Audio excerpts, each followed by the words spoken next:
खुशी, गम, गुस्सा, शैतानत, यही कैफियत इंसान से गुनाह सरजद करवाती हैं, मुजरिम बना देती हैं उसको। इंसानों की जिबल्लत में जानवरों की खसलत आती जा रही है, वो खूंखार दरिंदा बन चुका है। ऐसे ही खुदगर्ज, खूंखार और खतरनाक लोगों को सामने लाने के लिए अजनबी आज फिर लाया है अपना रोजनामचा।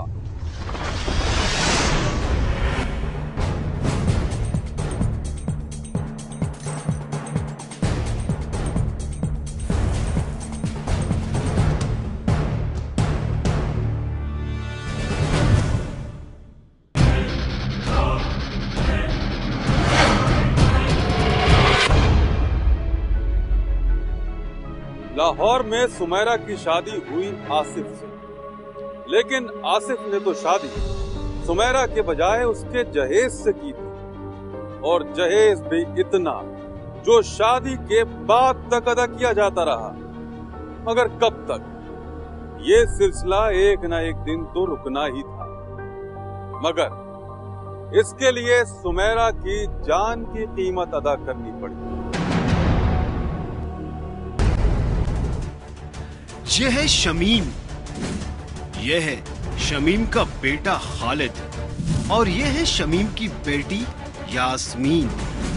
इन पर इल्जाम है कि इन्होंने एक लड़की का कत्ल किया है। लड़की को तशद्दुद के बाद बिजली के झटके मारकर कत्ल किया है। सुमेरा को कत्ल किया है। शमीम ने अपने बच्चों के साथ मिलकर अपनी बहू को तशद्दुद के बाद कत्ल कर दिया।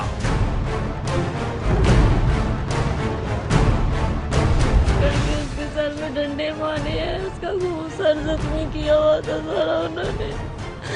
गले में फंदा डाला, उसके गले में फंदा डाला।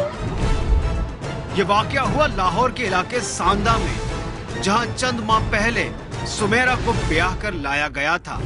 उसकी शादी हुई थी आसिफ से,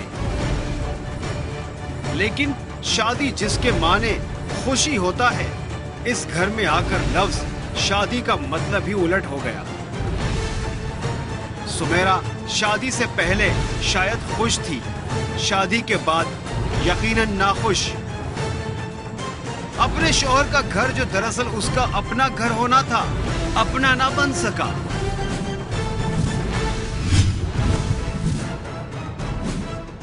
अपना बनाने के लिए उसे शौहर की खिदमत के साथ साथ अभी बहुत कुछ करना था।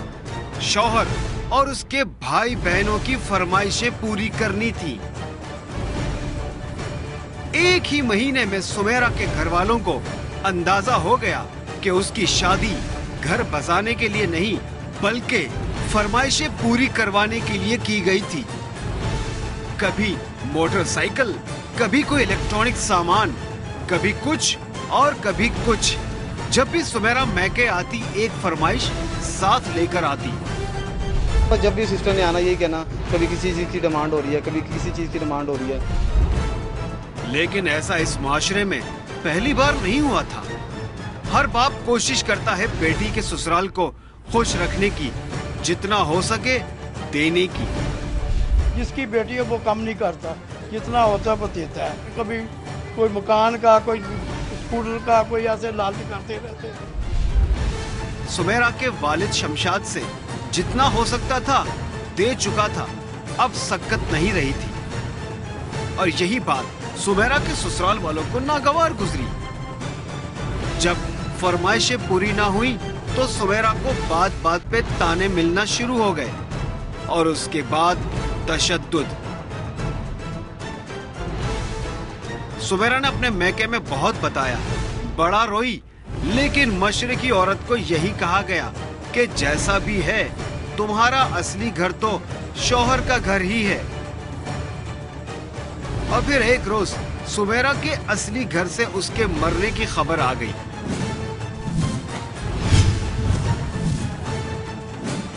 मरने की वजह बनी तशद्दुद। उस पर इतना तशद्दुद किया गया कि उसकी जान ही निकल गई। उसको बिजली के झटके तक दिए गए थे। सफाकियत की इंतहा कर दी गई।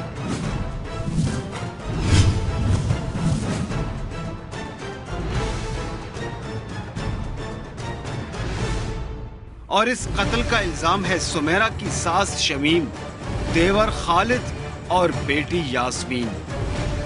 पुलिस ने पर्चा तो दर्ज कर लिया, लेकिन बड़ी देर लगा दी। मुल्जिमान घर छोड़कर फरार हो चुके हैं। उस एप्लीकेशन पे मुकदमा दर्ज हो चुका 656/12 जुर्म 302/34। मेरिट पे करेंगे, जो भी होगा मेरिट पे करेंगे। फिलहाल वो गारोन के लाक है। लेकिन कहीं दूर नहीं गए होंगे। पुलिस अगर थोड़ी सी कोशिश करे तो ये गिरफ्तार हो सकते हैं।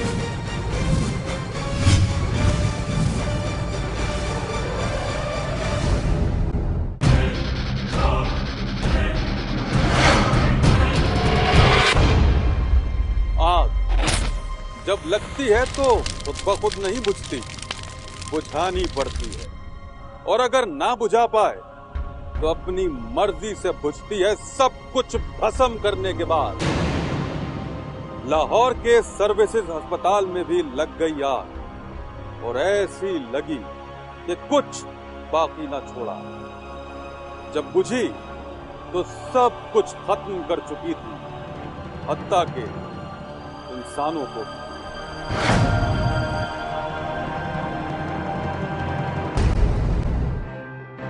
जुमेरात 7 जून 2012।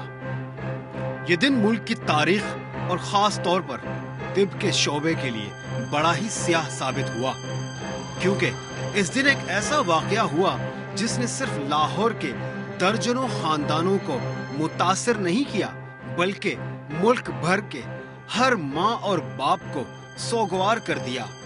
जी हाँ, एक ऐसा सानेहा जो मुल्क की तारीख में पहले कभी नहीं हुआ। आग लगी, और वो भी अस्पताल के बच्चा वार्ड में, और निगल गई 7 नन्हे फूलों को।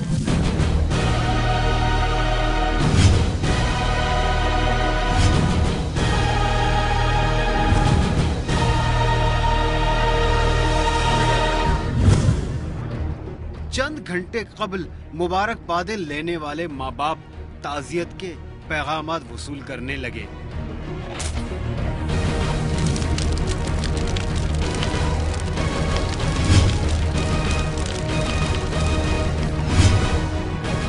जो वार्ड इन मासूमों की जिंदगी यकीनी बनाने के लिए बना था, वही बन गया इनका मक्तल।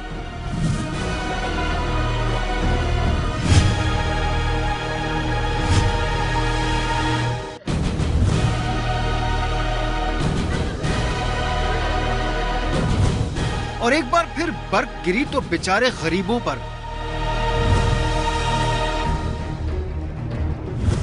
जी हाँ, यह है लाहौर के सरकारी सर्विसेज अस्पताल का बच्चा वार्ड, जहां सिर्फ उन नौमौलूद बच्चों को रखा जाता है जिनको इंतहाई निगहदाश्त की जरूरत होती है। शॉर्ट सर्किट से आग लगी।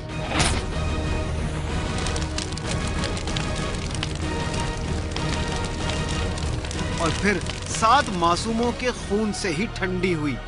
वो मासूम जिनकी एक एक सांस और एक एक धड़कन का रिकॉर्ड रखा जाना चाहिए था, मगर यहाँ तो कुछ और ही हुआ। मासूम फरिश्तों को आग में जलता छोड़ दिया गया। जब पूरा वार्ड धुएं से भर गया तो वहाँ मौजूद बच्चों के वालिदैन और दूसरे अफराद ने अंदर जाने और धुएं को कम करने के लिए खिड़कियां तोड़ डाली।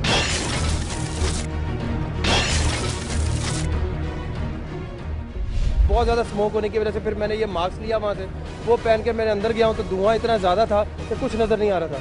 लेकिन उधर से मैंने बेंच पकड़ा और फिर वो शीशे वगैरह तोड़े। मगर इन बेचारों को इल्म न था कि जहाँ आग लगी हो वहाँ धुएं से बचने के लिए खिड़कियाँ नहीं तोड़ी जाती। खिड़की से दाखिल होने वाली ऑक्सीजन आग के गोले में बदल जाती है, और यहाँ पर भी यही हुआ। ऐसे में कुछ भी बचना बहुत मुश्किल था।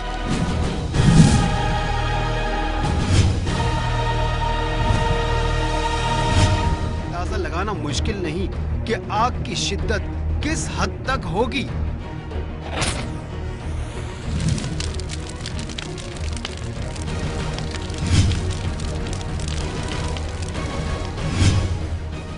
बच्चे भी मौजूद थे।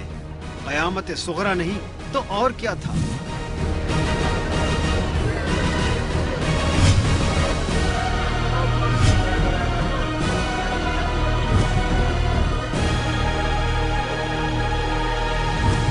ये कोई बम धमाका न था कि आनन फानन सब कुछ तबाह हो गया।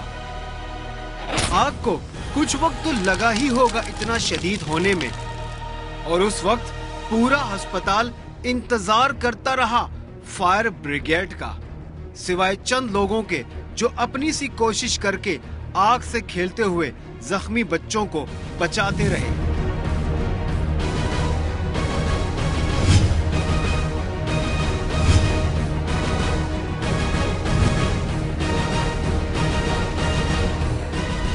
वहाँ देखा तो गार्ड को कहा यार आप अंदर जाने दें हमें, तो उसने कहा नहीं आप अंदर नहीं जा सकते, हम बच्चे निकाले। औरत ने फिर शोर किया अंदर से, वो बेहोश होगी, फिर लोगों ने धक्के देकर उसको निकाला है और बच्चों को उठाया।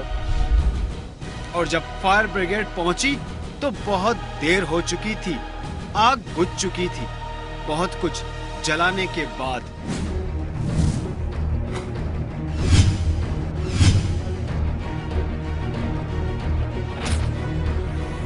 हो सकता है कि इस आग का लगना एक हादसा हो, मगर इस पर काबू ना पाना यकीनन एक संगीन जुर्म है।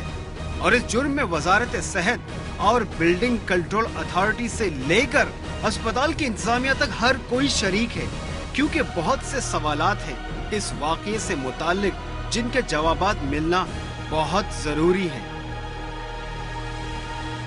इस इंतहाई हसास वार्ड में स्मोक डिटेक्टर्स या फायर अलार्म क्यों नस्ब नहीं था? आग बुझाने के दूसरे आलात कहां थे? क्या अमले के किसी फर्द को कभी हंगामी हालात से निपटने की ट्रेनिंग दी गई थी? कौन चला रहा है यह अस्पताल? कौन है इसका एडमिनिस्ट्रेटर? अगर इंक्वायरी वैसी ही हुई जैसा कि रिवाज है तो इस मुल्क से इंसाफ पर भरोसा खत्म हो जाएगा और इन बच्चों के माँ बाप की बद्दुआएं आग की तरह जिम्मेदारों का पीछा करती रहेंगी।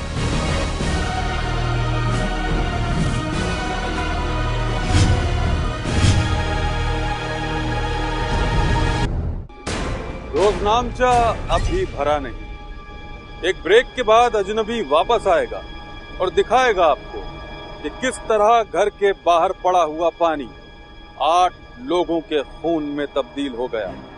देखते रहिए रोजनामचा।